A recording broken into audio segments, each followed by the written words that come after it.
এবার এনআইএ জালে কংগ্রেস এবং ছাত্র পরিষদের কর্মীরা।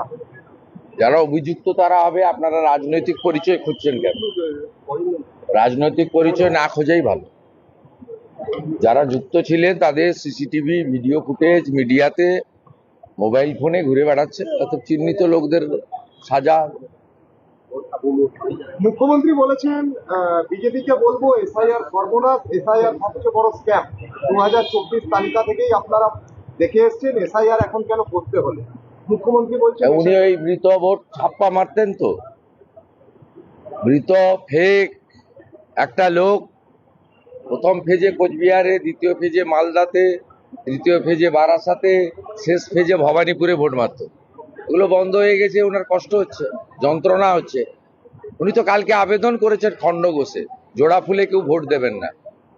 আমি পোস্টও করেছি, দেখবো সত্যি কথা বেরিয়ে গেছে, সারাক্ষণ তো মিথ্যা কথা বলে। দাদা, 4 তারিখের পরে রবীন্দ্রসঙ্গীতের বদলে ডিজে বাজবে বলছেন অভিষেক বন্দ্যোপাধ্যায়। রবীন্দ্রসঙ্গীতে ভোট গণনার পরে ডিজে। ইলেকশন কমিশনের দেখা উচিত পোস্ট পোল ভায়োলেন্সের কথা ঘুরিয়ে স্মরণ করাচ্ছে। আমরা প্রস্তুত ছিলাম না, তাই ওসব ঘটেছিল। এবারে আমরা প্রস্তুত আছি। লোকসভা ভোটের পরে কিছু করতে দিইনি, আমরা আশ্বস্ত করতে পারি এবারে করতে দেব না। আমরা 21-এর পোস্ট পোলের ঘটনায় প্রস্তুত ছিলাম না, এখন বিজেপি সম্পূর্ণ প্রস্তুত এবং সবাই প্রস্তুত।